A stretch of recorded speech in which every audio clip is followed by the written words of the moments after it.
This is not a transformation. This is recognition. In the next 40 minutes, you won't discover something new. You'll remember something ancient, a way of being that lives beneath the noise, beneath the performance, beneath the constant calculation of how to move through a world that taught you to second-guess your existence. Dangerous confidence isn't aggression wrapped in certainty. It isn't the boardroom voice or the stage presence. It's the quality of energy that makes people lean forward when you speak quietly.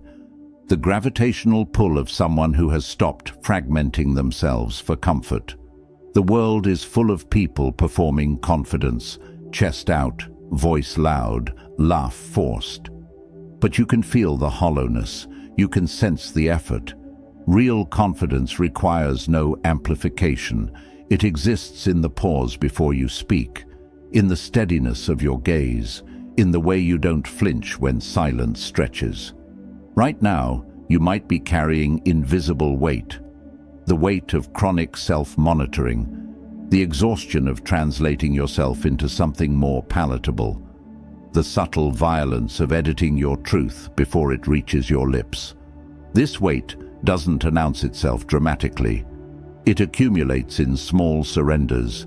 Each time you laugh at something that isn't funny, each time you nod when you want to shake your head, each time you say, "I'm sorry," when you've done nothing wrong.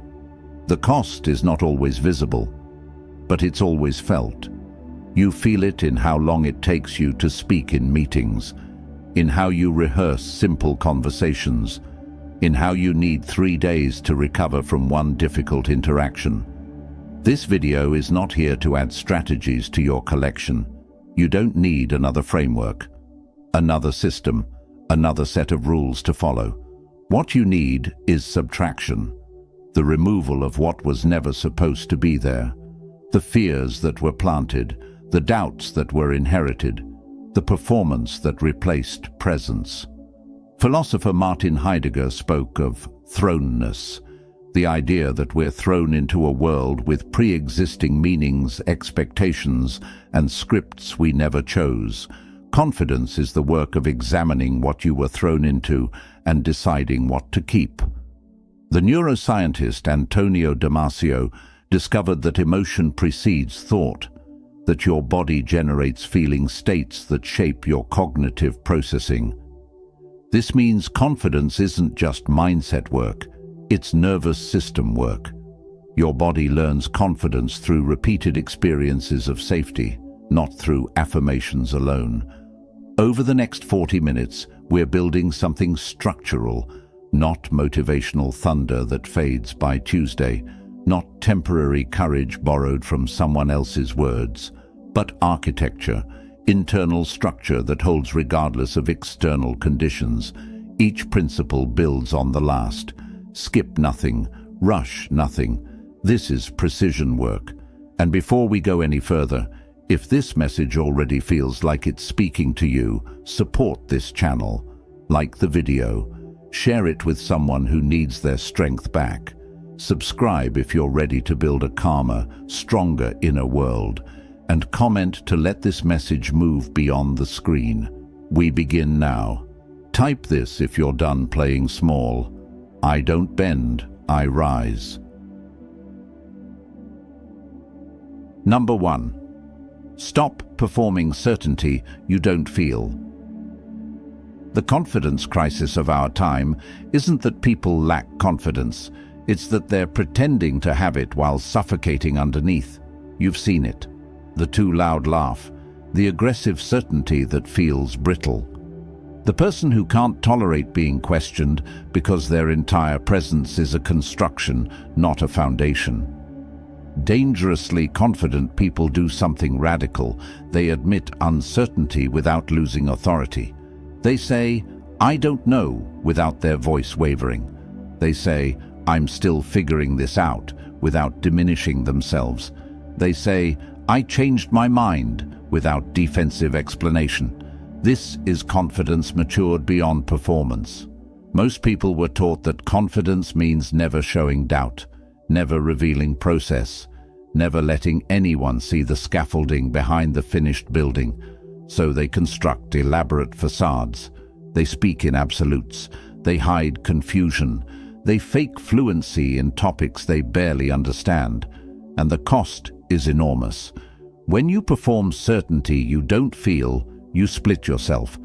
There's the you that speaks, and the you that watches yourself speak while panicking internally. There's the you that projects calm, and the you that's screaming underneath. This split is exhausting. It consumes massive cognitive resources. It leaves you depleted after simple interactions.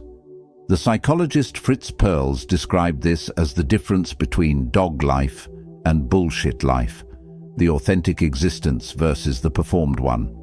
When you live in performance mode, you're constantly managing impressions rather than experiencing reality. Researcher Brené Brown's work on vulnerability revealed something counterintuitive. People trust vulnerability more than they trust polished perfection. Not vulnerability as performance, the calculated share designed to seem relatable, but real vulnerability, the willingness to exist as incomplete. Think about the people you genuinely respect, not the people you admire from a distance, but the ones you trust deeply.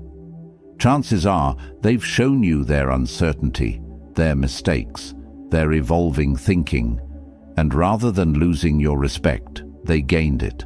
Why? Because authenticity creates connection in ways perfection never can. When someone admits they don't know, you relax. When someone shows their process, you feel invited into their humanity. When someone changes their mind based on new information, you witness intelligence, not weakness. Dangerous confidence includes intellectual humility, the capacity to hold strong positions while remaining open to new information, the ability to commit fully to a direction while acknowledging you might be wrong. This is not weakness, this is sophistication. The physicist Richard Feynman once said, "I would rather have questions that can't be answered than answers that can't be questioned." This is the mindset of dangerous confidence, curious, open, undefended. Consider how exhausting it is to maintain certainty about everything, to never admit confusion, to always have an answer, to defend every position as if your identity depends on it. This rigidity isn't strength, it's fragility disguised as conviction. Real confidence has flexibility. It bends without breaking. It absorbs new information without collapsing. It allows for error without catastrophizing. Practice this shift. When you don't know something, instead of bluffing or deflecting, say, "I don't have enough information on that yet. Let me think about it and get back to you." Notice what happens. Most people respect this more than a rushed, uncertain answer delivered with false confidence. When you're uncertain, instead of choosing a side prematurely to appear decisive, say, "I'm weighing multiple factors here. Give me time to process." This demonstrates thoughtfulness, not weakness. When you make a mistake, instead of defending or minimizing, say, "I got that wrong. Here's what I'm doing differently." This shows accountability and growth orientation. When someone presents information that contradicts your view, instead of immediately counter-arguing, say, "That's interesting. I hadn't considered that angle. Let me sit with this." This displays openness and security. Notice what happens. At first, your ego will protest. It will tell you that admission equals weakness, that uncertainty equals incompetence, that changing your mind equals failure. Ignore it. That voice is trauma speaking.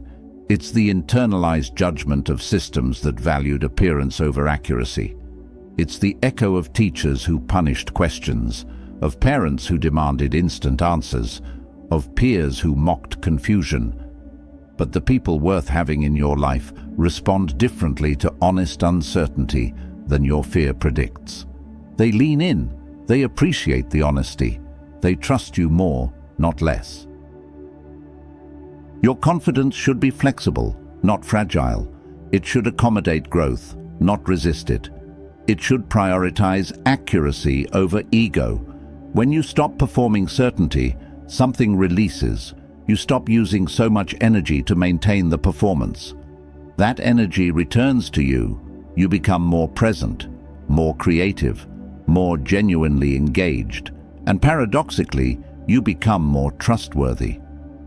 People sense the difference between someone who is confident and someone who is desperate not to appear uncertain.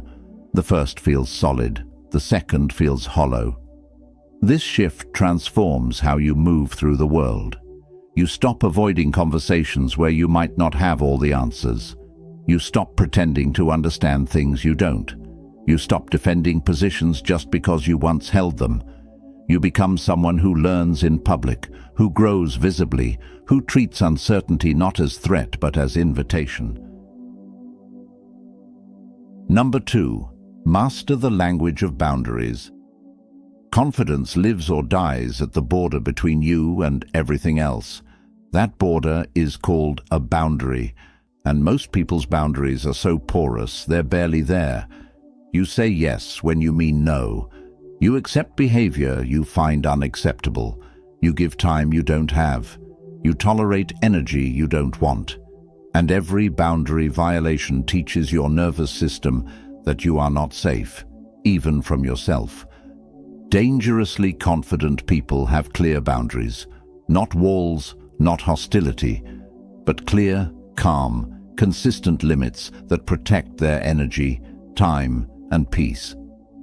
The therapist Nedra Glover-Tawwab writes extensively about how boundary issues aren't really about other people.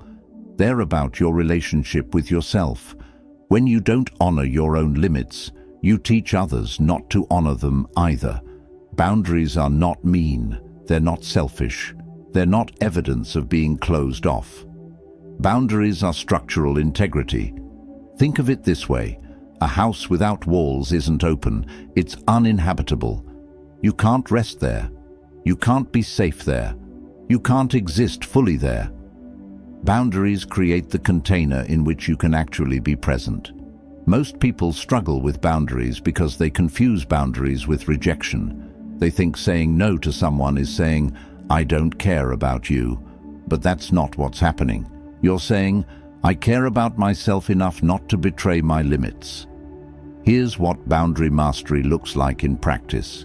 You don't respond immediately to every text. You don't attend every event you're invited to.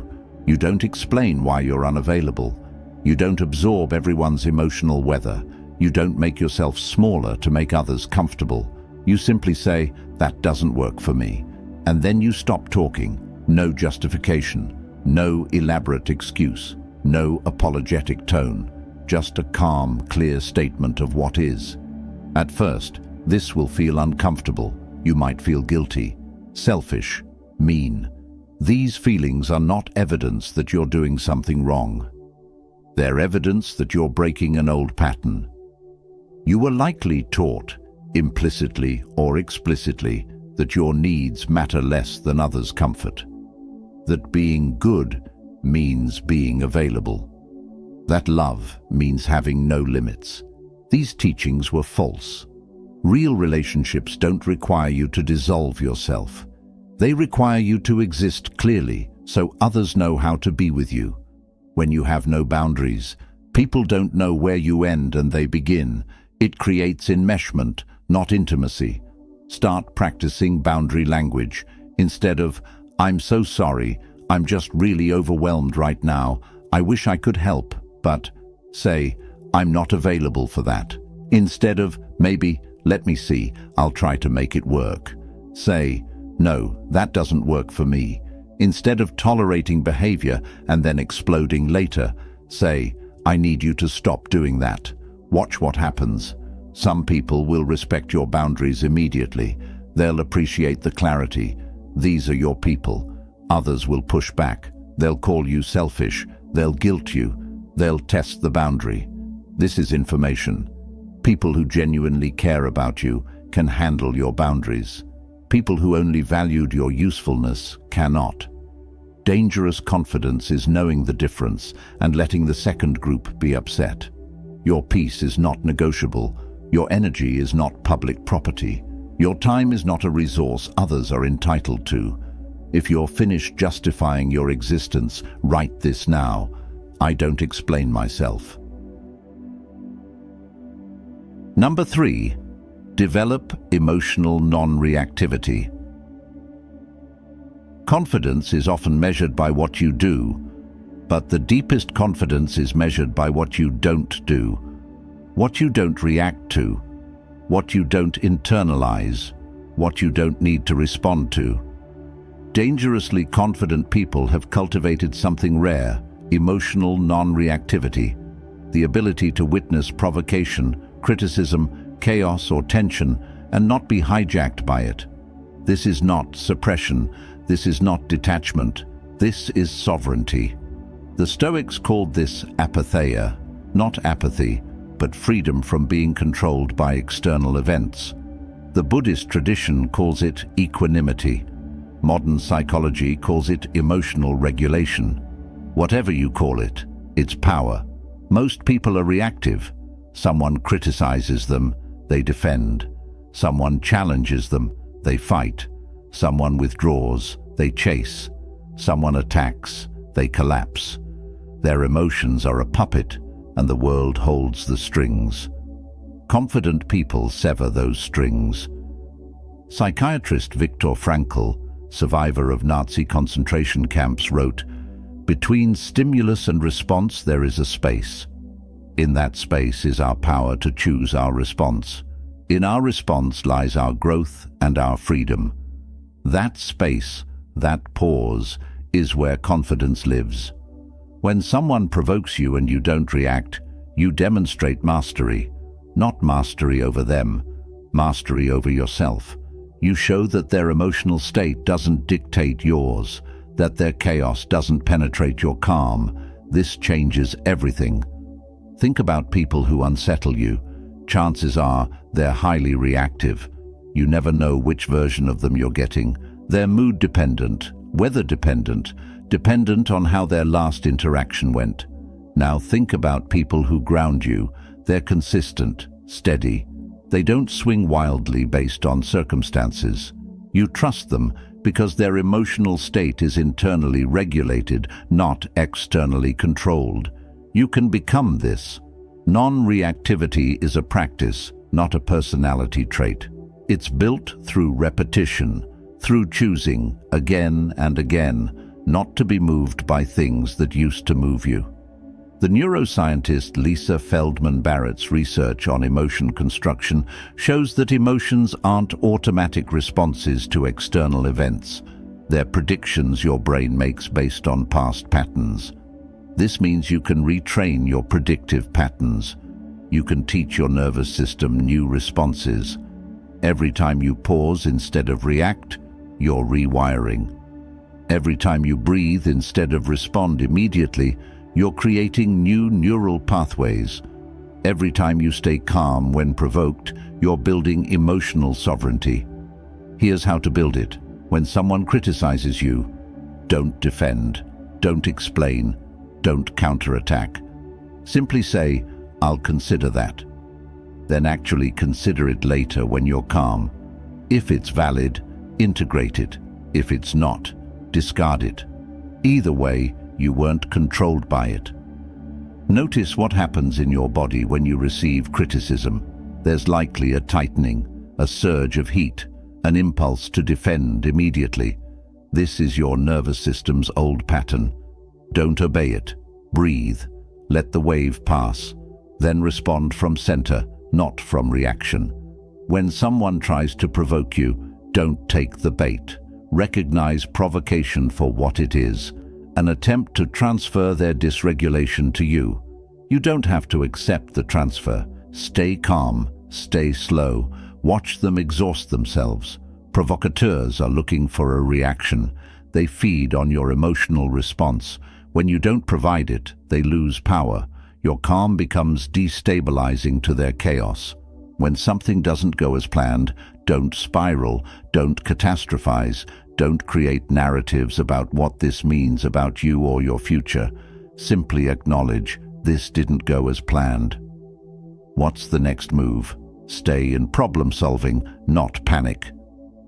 The distinction here is crucial.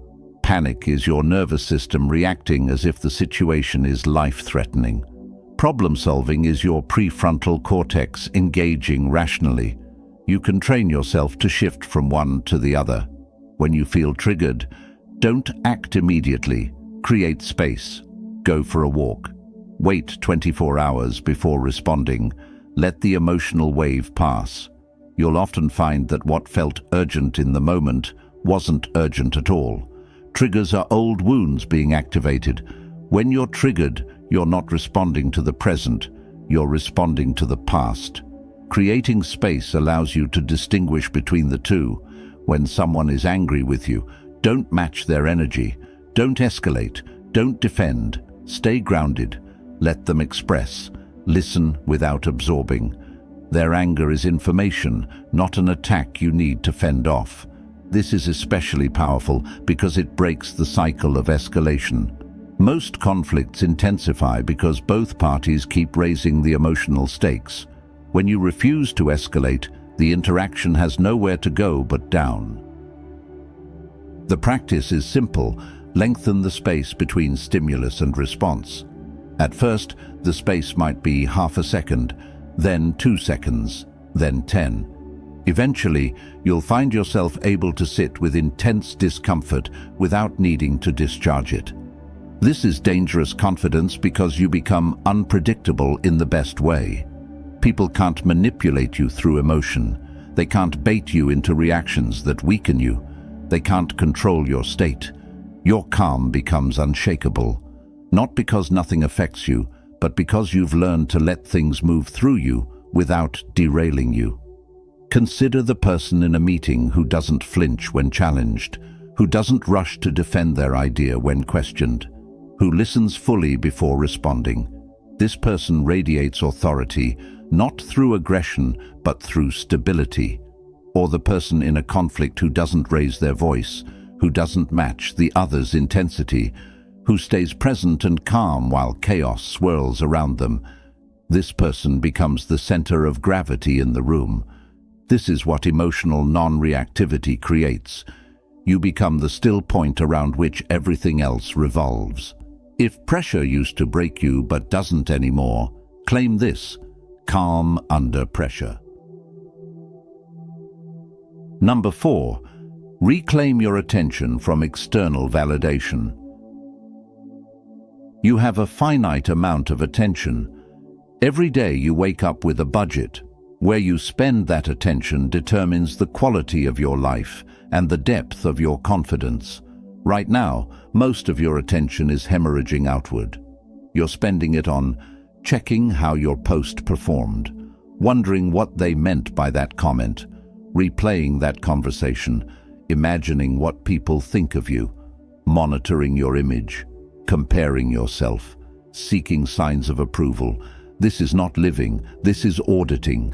Dangerously confident people have pulled their attention back from the external validation market. They've stopped trading their presence for approval. They've stopped checking the scoreboard. Psychologist Mihaly Csikszentmihalyi studied flow states, moments of deep engagement where people lose track of time and self-consciousness. He found that these states are impossible when you're self-monitoring. You cannot be in flow and in judgment simultaneously. Confidence exists in the same territory. When your attention is externalized, focused on how you're being perceived, you fragment.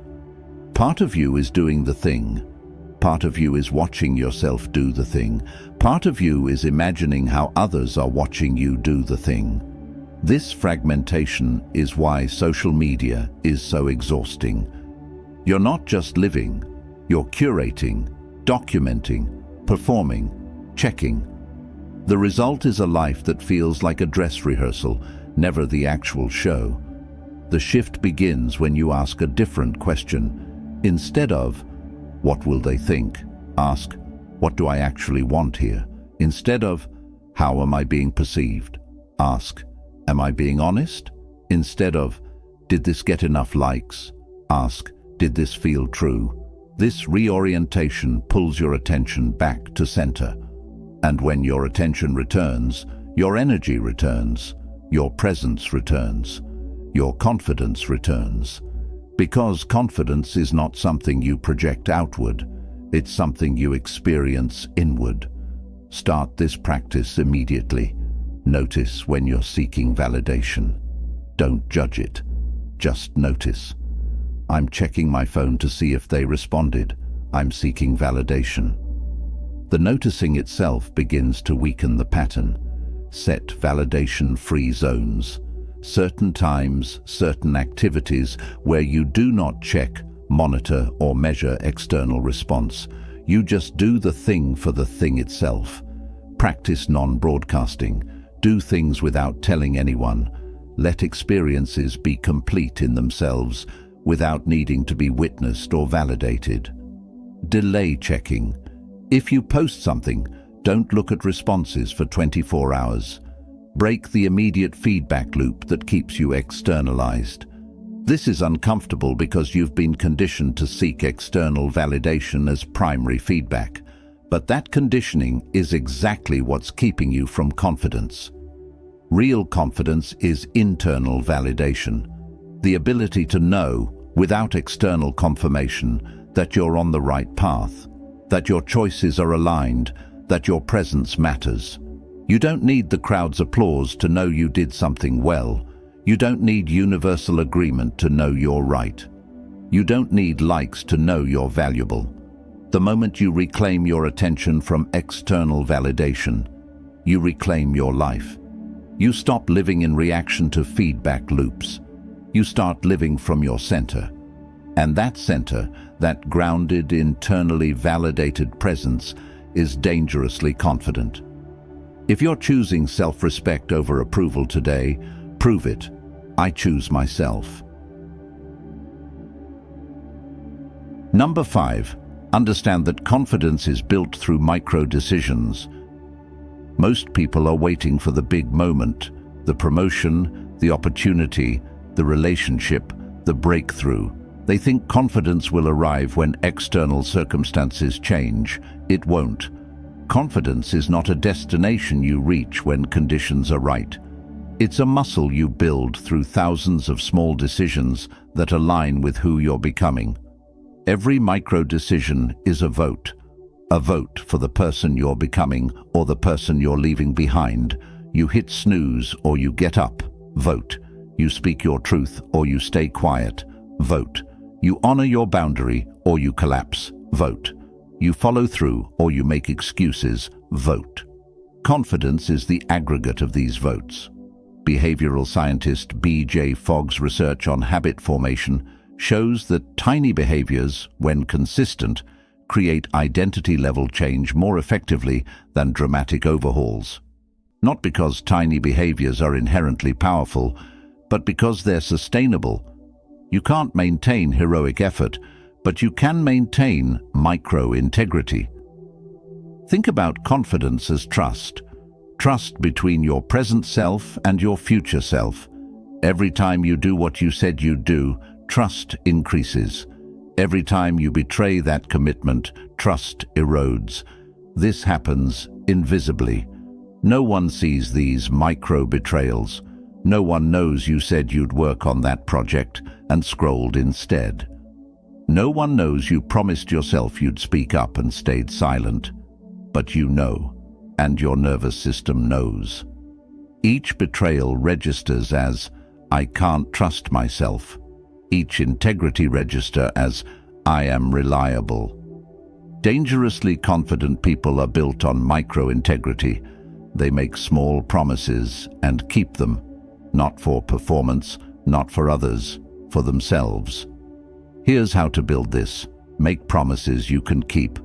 Don't commit to running a marathon if you don't run. Commit to putting on running shoes 3 times this week. Lower the threshold. Raise the consistency. Track completion, not perfection. Did you do what you said you'd do? That's the only metric. It doesn't need to be done well. It needs to be done. Celebrate micro wins. Your brain needs evidence that following through matters. When you keep a small promise, acknowledge it. I said I'd write for 10 minutes. I did. That's integrity. Address micro betrayals immediately. When you don't follow through, don't spiral into shame. Just reset. I didn't do what I said. What's the smallest version of this I can do right now? Then do it. Over time, something shifts. You stop doubting whether you'll show up. You develop a quiet certainty, not because life got easier, but because you became more reliable to yourself. This is confidence, not the confidence of someone who never fails, but the confidence of someone who knows they'll show up regardless. People can feel this quality. They sense that you're not someone who talks about things. You're someone who does things, even small things, consistently. That consistency becomes your signature, and when big opportunities arise, when the moment comes that requires confidence, you don't question whether you have it. You know you do, because you've been building it in private through thousands of small moments no one else saw. Confidence is not found. It's forged in the daily, unglamorous, unsexy micro-decisions that no one applauds. If you're done begging to be liked, stamp this in the comments. I don't need approval. Number 6. Stop defending your reality.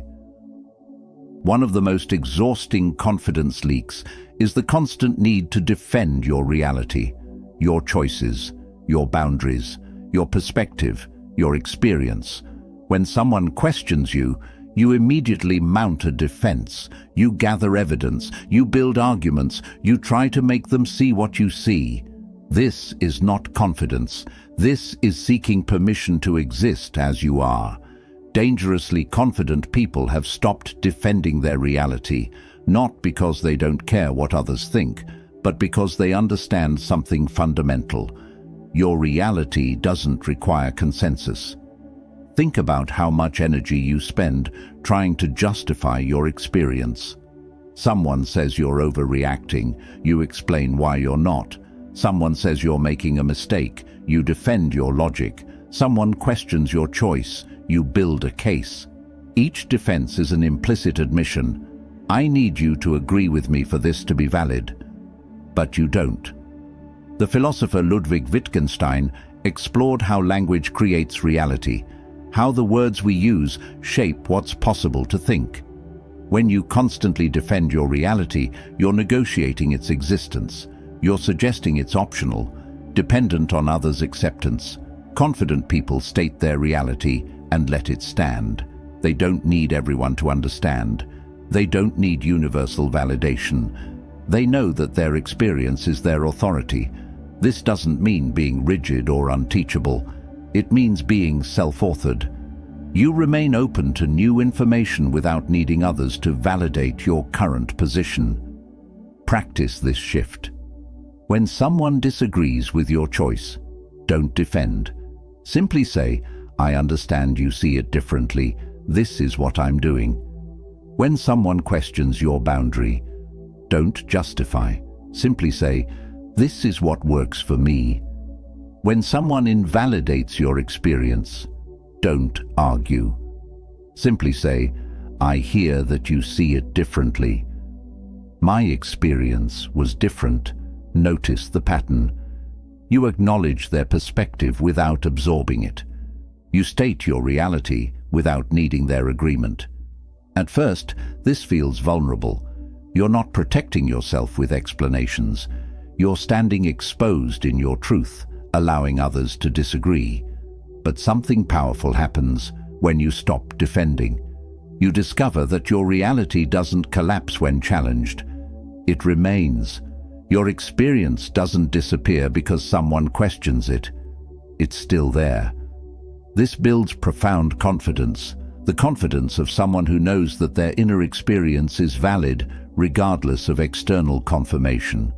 And paradoxically, when you stop defending, people often start understanding. Not always, not everyone, but more than before. Why? Because defense creates resistance. When you're defending, others feel compelled to attack. When you simply state and exist, there's nothing to push against. Your reality becomes like water. It doesn't argue with rocks, it simply flows around them. This is dangerous confidence. The confidence of someone who doesn't need permission to experience what they experience, who doesn't need consensus to know what they know, who doesn't need validation to proceed as they are. If you're rebuilding trust with yourself, lock this in. I keep my word. Number 7. Embrace strategic invisibility. Confidence culture has sold you a lie, that confidence means always being seen, always speaking up, always taking space, always making your presence known. But this is performance, not confidence. Dangerously confident people understand the power of strategic invisibility, the ability to choose when to be seen and when to observe, to speak when it serves and to be silent when it doesn't. This is not hiding, this is discernment. Most people speak to fill space, to prove they have something to contribute, to avoid the discomfort of being unnoticed. Their words are motivated by anxiety, not intention. Confident people speak when their words add value and remain silent when they don't. They're comfortable being in rooms without performing. They can sit through meetings without proving anything. They can let conversations unfold without inserting themselves. This creates a different kind of power. When you're not constantly visible, your presence becomes more valuable. When you don't speak, unless you have something meaningful to say, your words carry more weight. The psychologist Carl Rogers talked about unconditional positive regard, the ability to witness without judgment. Confident people extend this to themselves. They don't judge their silence as inadequacy. They don't measure their value by how often they're noticed. They're complete, whether seen or unseen. This shift is particularly important in a culture that equates visibility with value. Social media has taught you that if you're not constantly broadcasting, you don't exist. That if you're not accumulating attention, you're failing. This is false economy. Real confidence includes the ability to disappear, to work privately, to build without announcing, to exist without constant validation of that existence. Practice this. In meetings, speak only when you have something that changes the conversation, not to prove you're engaged, not to be seen, only when your contribution moves things forward. On social media, take breaks from broadcasting. Let periods of time pass where you're living without documenting, where you're building without sharing. In social situations, practice comfortable silence. You don't need to fill every pause. You don't need to entertain. You can exist quietly and completely. Work on projects without announcing them. Build things that might never be seen. Create value that doesn't require an audience. What happens when you embrace strategic invisibility? You stop living in performance mode. You stop measuring yourself by attention metrics. You start drawing value from internal sources, your own satisfaction, your own standards, your own sense of purpose. And when you do choose to be visible, it's intentional, it's purposeful, it's from overflow, not depletion. People notice this quality.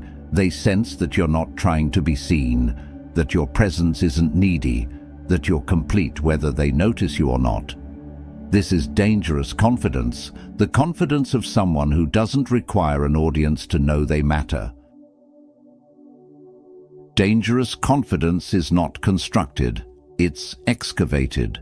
Everything we've explored, stopping the performance of certainty, mastering boundaries, developing emotional non-reactivity, reclaiming attention from validation, building confidence through micro-decisions, refusing to defend your reality, embracing strategic invisibility. These aren't additions to who you are, they're removals. Removal of performance, removal of people-pleasing, removal of chronic self-monitoring, removal of validation-seeking, removal of defense mechanisms, removal of unnecessary explanation, removal of reactive patterns. What remains when these are removed is who you've always been beneath the conditioning: calm, clear, grounded, sovereign, complete. This work is not fast. Cultural conditioning doesn't unravel in 40 minutes. The patterns you've carried for years, the automatic flinch, the instant explanation, the need for approval, these don't dissolve immediately. But awareness begins here. Choice begins here. The first step of return begins here. You're not becoming dangerously confident. You're remembering it. The confidence of the child who hadn't learned to shrink yet. The confidence of the person who hadn't started negotiating their worth yet.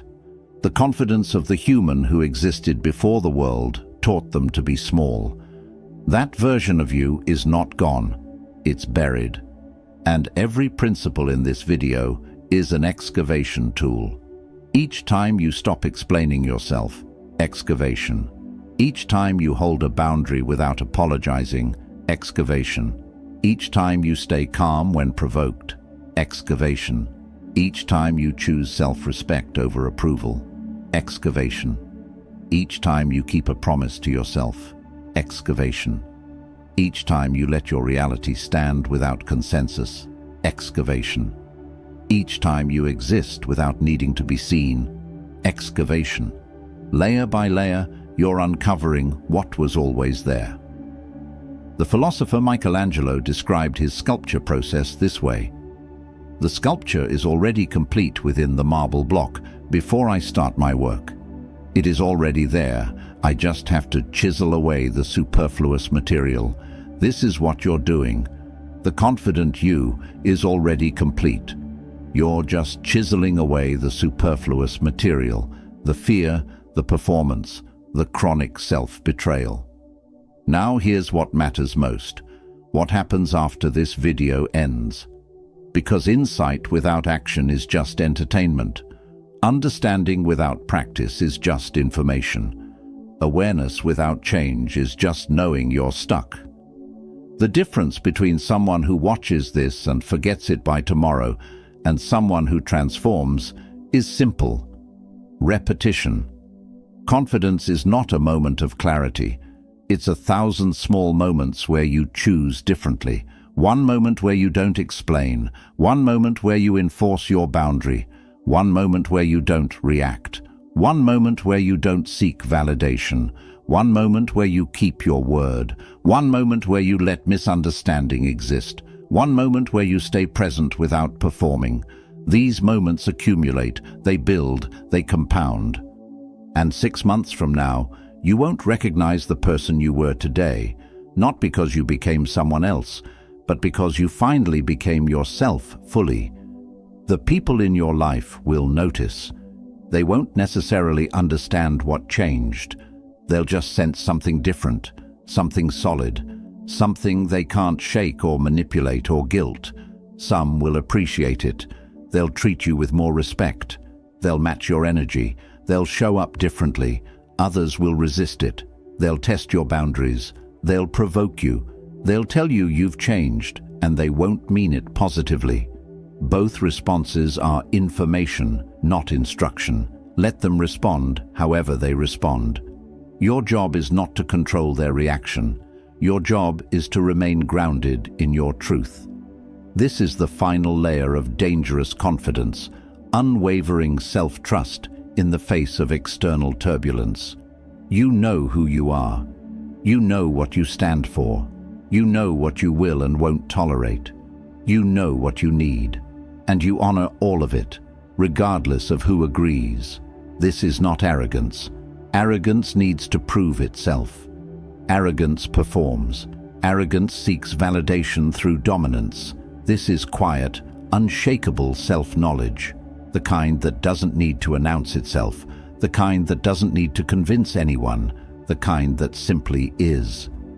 Carry this forward into every interaction, into the meeting where you used to shrink, stand full size, into the relationship where you used to over-explain, speak once and stop, into the conflict where you used to collapse, stay grounded, into the moment where you used to seek approval, choose self-respect, into the commitment where you used to flake, follow through, into the misunderstanding where you used to defend, let it be, into the room where you used to perform, just exist.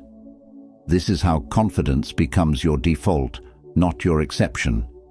And remember, this is not about being perfect, it's about being whole.